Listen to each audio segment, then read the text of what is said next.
Good evening and welcome back. So this evening I got to get a box open. I got a whole bunch here to open, and there's a whole bunch more coming in the mail, but tonight I got to at least get this other one open because it showed up Friday afternoon and it is now Sunday night, almost 9 o'clock. So I've got another project here. Talk about that later. So right now we got to dig into this. It's very precariously packed too. Yeah. So we're gonna go ahead and find a razor blade here. I just cleaned the shop up, so now I don't know where nothing is. Alright, I'll just use this little screwdriver. We're just gonna break the tape open. So yeah, I didn't want to open it Friday because it was late and I figured this needed to sit at least overnight before I opened it. So I never did get to it Saturday. And then I thought, well, I'll do it Sunday after church. I didn't get to it after church. So now here we are, 9 o'clock. So this isn't gonna be a big long video, and we'll go over it again later. This basically just making sure it made it safely, because if something happened, I'm gonna have to file the claim or whatever I have to do. But I've already had it for several days, so I gotta inspect it.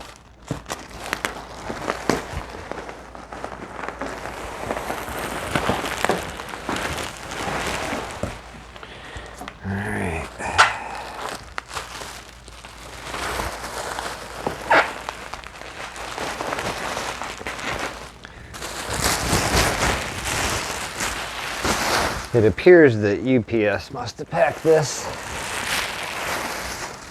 which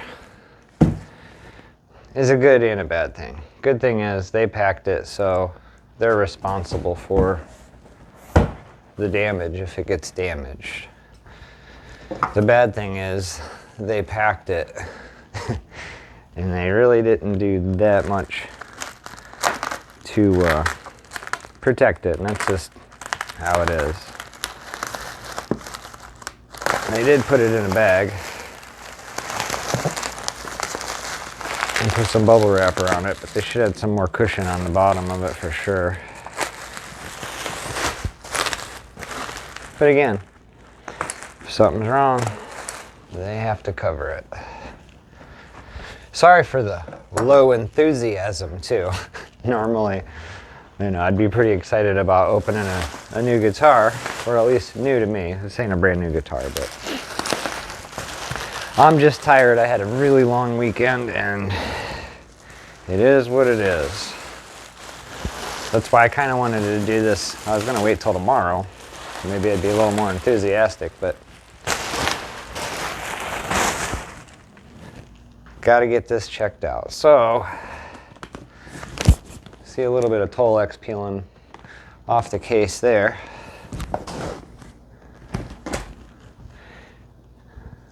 Right there. I can fix that up, I guess, but that sucks it wasn't in the description. I should post my eBay item not as described video again, because without even opening this, I can tell you guys right now, if I wanted to return this, I could. And I really should do another educational video on this eBay item not as described stuff and a couple other tricks that people do. It's really awful. The only reason that I took it down is because it might be educational to somebody like this that's sending a guitar off that costs thousands of dollars. But at the same time, it's also educating the person that can screw the person, So I have mixed feelings about that video that I made. So here we go. Buckethead. Got another one. So this one is a studio. Let me get a rag on here. Well, not a rag, but SIT, stay in tune, Akron, Ohio. So just brush it off. I noticed it's dusty coming right out of the box there. Looks like we got some wood chips or something going on in the case there.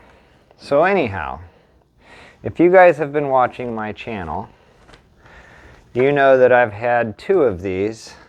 This is my first studio. My first one was unfortunately sold before I had a lot of knowledge about these, and before I knew what made the first one special, I had sold it and I got a second one, which you guys know was the second run. The first one was the first run, first of 60 out of the run made of the 2010 signatures. And then on the second run, they went to a Schaller. There's a guy that follows me. He has a whole bunch of Bucketheads, and he is like a freaking book of knowledge on this. He can tell you how many plies of binding were on the first run versus the second run along. Like, I know just by checking on the tuners. But what I noticed with this studio, other than it being in pretty close to absolute mint condition, so I want to brush this off, make sure they're not chips. But yeah, look at that. This thing is super clean. There's just a little bit of marring right there on the neck, like a little bit of the finish got rubbed or whatever. But see, that's what makes these things so hard to find in good condition, because the studios have this satin finish on it, and the satin finish rubs off very easy. But I noticed it in the pictures on the listing, still had the push-pull thing there for the coil tap on the bridge the bridge pickup. But yeah, so this is what made me pay extra money for this one and make sure that I got it. Was this has the Grover locking tuners. So on my first Buckethead signature, the real one with the high gloss finish and the binding and all that, it had the Grover locking tuners. And it wasn't until after I sold it that I caught on to the fact that that was one of the first 60. So I kind of noticed that with these too. The other ones that were available had the Schallers, like my second run. This one has the Grover locking tuners. Like I said, I don't know too much about the Buckethead studio. I guess I'll have to go watch Trogley's video. But anyways, no, it's basically the same thing, just without the binding and the high gloss finish. But I think actually the fretboard is definitely a different material, unless this one's just lighter, because the ones that are on the Buckethead signature are ebony. And somebody said that they were rich light, but then I had a whole bunch of other people say they're ebony. Either way, the signature series with the binding has a dark fretboard. So again, I'm kind of excited to have this. It's my third Buckethead. Usually people say I started at the bottom and now I'm here. Well, I started at the top and now I'm here. I started off with the Holy Grail, then I got the second to the Holy Grail, and now I got the third. But my plan and intention is to go ahead and collect the other one again. And I had a Buckethead SG, which really wasn't officially released as a Buckethead, but if you take the neck pickup out, it would say BH in there. And it was basically this same thing here, you know, real basic, but it did have coil tap in the neck and the bridge on the SG version, the 27 scale.